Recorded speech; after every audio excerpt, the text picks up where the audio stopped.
मेरे प्यारे देशवासियों, नमस्कार। आज देव दीपावली का पावन पर्व है। आज गुरु नानक देव जी का भी पवित्र प्रकाश पर्व है। मैं विश्व भर में सभी लोगों को और सभी देशवासियों को इस पावन पर्व पर हार्दिक बधाई देता हूं। ये भी बहुत सुखद है कि 1.5 साल के अंतराल के बाद करतारपुर साहिब कॉरिडोर अब फिर से खुल गया है। साथियों, गुरु नानक जी ने कहा है, बीच दुनिया सेवी कमाइए त दरगिही बेसन पाइए। यानी संसार में सेवा का मार्ग अपनाने से ही जीवन सफल होता है। हमारी सरकार इसी सेवा भावना के साथ देशवासियों का जीवन आसान बनाने में जुटी है। न जाने कितनी पीढ़ियां जिन सपनों को सच होते देखना चाहती थी, भारत आज उन सपनों को पूरा करने का भरपूर प्रयास कर रहा है। साथियों, अपने 5 दशक के सार्वजनिक जीवन में मैंने किसानों की परेशानियों को, उनकी चुनौतियों को बहुत करीब से देखा है, महसूस किया है। इसलिए जब देश ने मुझे 2014 में प्रधानमंत्री के रूप में सेवा का अवसर दिया, तो हमने कृषि विकास, किसान कल्याण को सर्वोच्च प्राथमिकता दी। साथियों, इस सच्चाई से बहुत लोग अनजान हैं कि देश के 100 में से 80 किसान छोटे किसान हैं। उनके पास 2 हेक्टेयर से भी कम जमीन है। आप कल्पना कर सकते हैं, इन छोटे किसानों की संख्या 10 करोड़ से भी ज्यादा है। उनकी पूरी जिंदगी का आधार यही छोटी सी जमीन का टुकड़ा है। यही उनकी जिंदगी होती है। और इस छोटी सी जमीन के सहारे ही वो अपना और अपने परिवार का गुजारा करते हैं। पीढ़ी दर पीढ़ी परिवारों में होने वाला बंटवारा इस जमीन को और छोटा कर रहा है। इसलिए देश के छोटे किसानों की चुनौतियों को दूर करने के लिए हमने बीज, बीमा, बाजार और बचत, इन सभी पर चौतरफा काम किया। सरकार ने अच्छी क्वालिटी के बीज के साथ ही किसानों को neem coated urea, soil health card, micro irrigation जैसी सुविधाओं से भी जोड़ा। हमने 22 करोड़ सॉइल हेल्थ कार्ड किसानों को दिए और इस वैज्ञानिक अभियान के कारण एग्रीकल्चर प्रोडक्शन भी बढ़ा। साथियों, हमने फसल बीमा योजना को अधिक प्रभावी बनाया। उसके दायरे में ज्यादा किसानों को लाए। आपदा के समय ज्यादा से ज्यादा किसानों को आसानी से मुआवजा मिल सके, इसके लिए भी पुराने नियम बदले। इस वजह से बीते 4 साल में 1 लाख करोड़ रुपए से अधिक का मुआवजा हमारे किसान भाई बहनों को मिला है। हम छोटे किसानों और खेत में काम करने वाले श्रमिकों तक बीमा और पेंशन की सुविधाओं को भी ले आए। छोटे किसानोों की जरूरतों को पूरा करने के लिए सीधे उनके बैंक खातों में 1,62,000 करोड़ रुपए ट्रांसफर किए, सीधे उनके खाते में। साथियों, किसानों को उनकी मेहनत के बदले उपज की सही कीमत मिले, इसके लिए भी अनेक कदम उठाए गए। देश ने अपने रूरल मार्केट इंफ्रास्ट्रक्चर को मजबूत किया। हमने एमएसपी तो बढ़ाई ही, साथ ही साथ रिकॉर्ड सरकारी खरीद केंद्र भी बनाए। हमारी सरकार द्वारा की गई उपज की खरीद ने पिछले कई दशकों के रिकॉर्ड तोड़ दिए हैं।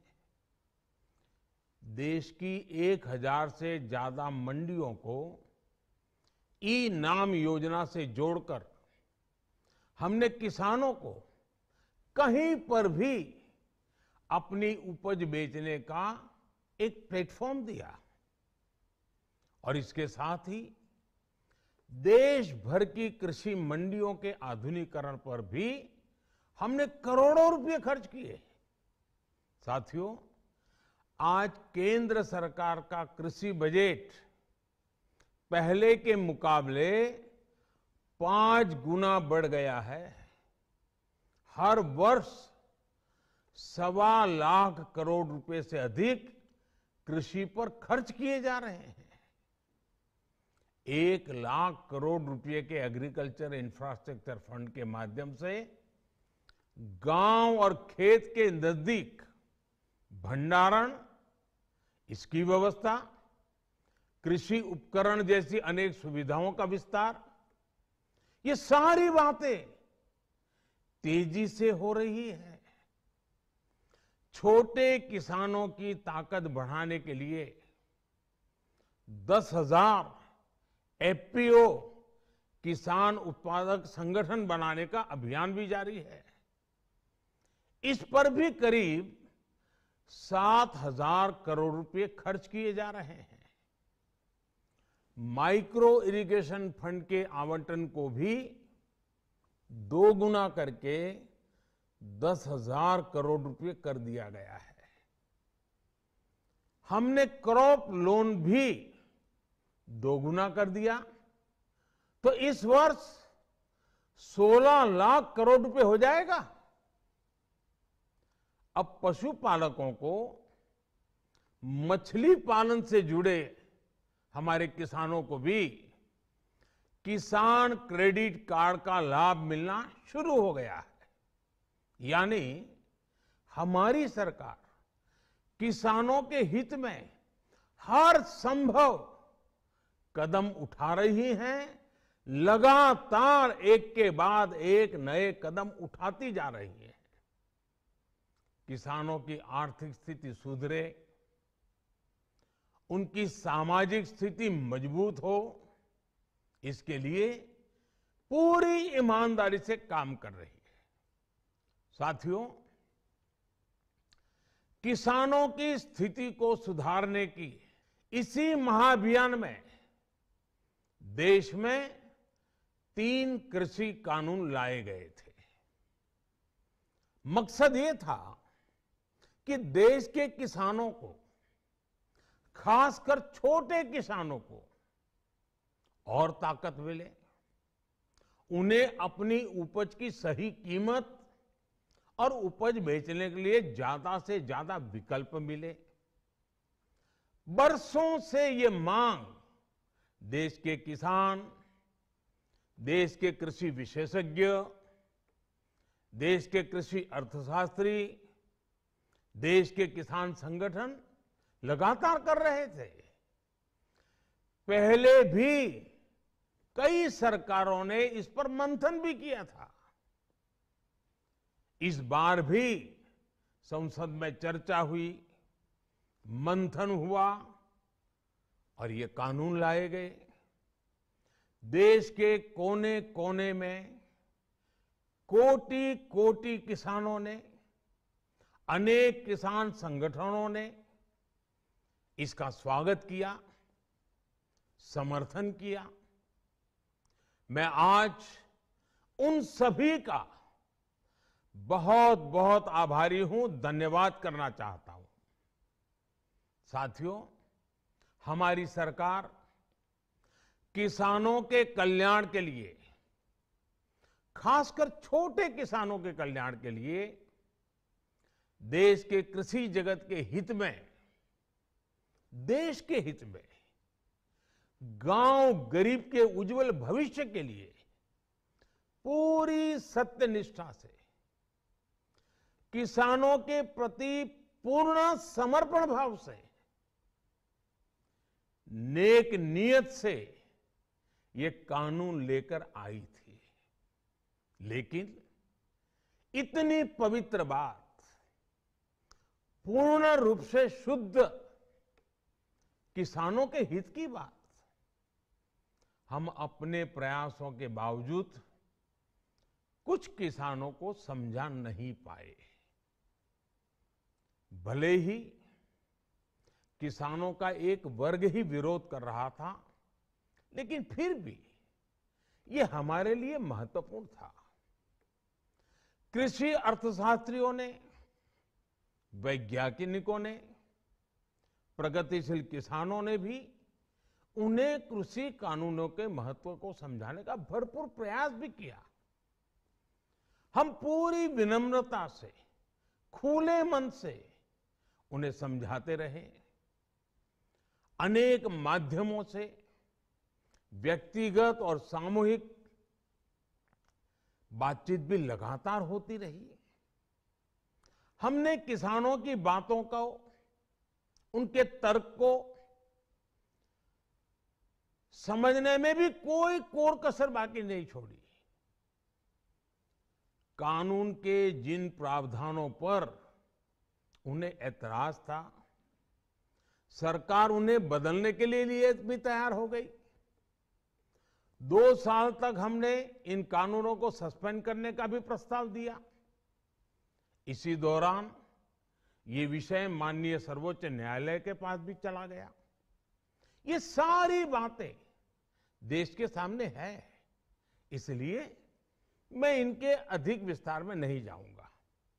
साथियों, मैं आज देशवासियों से क्षमा मांगते हुए सच्चे मन से और पवित्र हृदय से कहना चाहता हूं कि शायद हमारी तपस्या में ही कोई कमी रही होगी, जिसके कारण दिए के प्रकाश जैसा सत्य कुछ किसान भाइयों को हम समझा नहीं पाए। आज गुरु नानक देव जी का पवित्र प्रकाश पर्व है। ये समय किसी को भी दोष देने का नहीं है। आज मैं आपको, पूरे देश को ये बताने आया हूं कि हमने 3 कृषि कानूनों को वापस लेने का, रिपील करने का निर्णय लिया है। इस महीने के अंत में शुरू होने जा रहे संसद सत्र में, इसी महीने में, हम 3 कृषि कानूनों को रिपील करने की संवैधानिक प्रक्रिया को पूरा कर देंगे। साथियों, मैं आज अपने सभी आंदोलनरत किसान साथियों से आग्रह कर रहा हूं, आज गुरु पर्व का पवित्र दिन है। अब आप अपने अपने घर लौटे, अपने खेत में लौटे, अपने परिवार के बीच लौटे। आइए एक नई शुरुआत करते हैं, नए सिरे से आगे बढ़ते हैं। साथियों, आज ही सरकार ने कृषि क्षेत्र से जुड़ा एक और अहम फैसला लिया है। जीरो बजट खेती यानी प्राकृतिक खेती को बढ़ावा देने के लिए देश की बदलती आवश्यकताओं को ध्यान में रखकर क्रॉप पैटर्न को वैज्ञानिक तरीके से बदलने के लिए एमएसपी को और अधिक प्रभावी और पारदर्शी बनाने के लिए ऐसे सभी विषयों पर भविष्य को ध्यान में रखते हुए निर्णय लेने के लिए एक कमेटी का गठन किया जाएगा। इस कमेटी में केंद्र सरकार, राज्य सरकारों के प्रतिनिधि होंगे, किसान होंगे, कृषि वैज्ञानिक होंगे, कृषि अर्थशास्त्री होंगे। साथियों, हमारी सरकार किसानों के हित में काम करती रही है और आगे भी करती रहेगी। मैं गुरु गोविंद सिंह जी की भावना में अपनी बात समाप्त करूंगा। देहि शिवा वर मोहे इहे, शुभ कर्मन ते कबहू न टरो। हे देवी, मुझे ये वर दीजिए कि मैं शुभ कर्म करने से कभी पीछे ना हटूं। जो किया किसानों के लिए किया, जो कर रहा हूं देश के लिए कर रहा हूं। आप सभी के आशीर्वाद से मैंने मेहनत में पहले भी कोई कमी नहीं की थी। आज मैं आपको विश्वास दिलाता हूं कि अब और ज्यादा मेहनत करूंगा ताकि आपके सपने साकार हो सके, देश के सपने साकार हो सके। आपका बहुत बहुत धन्यवाद। नमस्कार।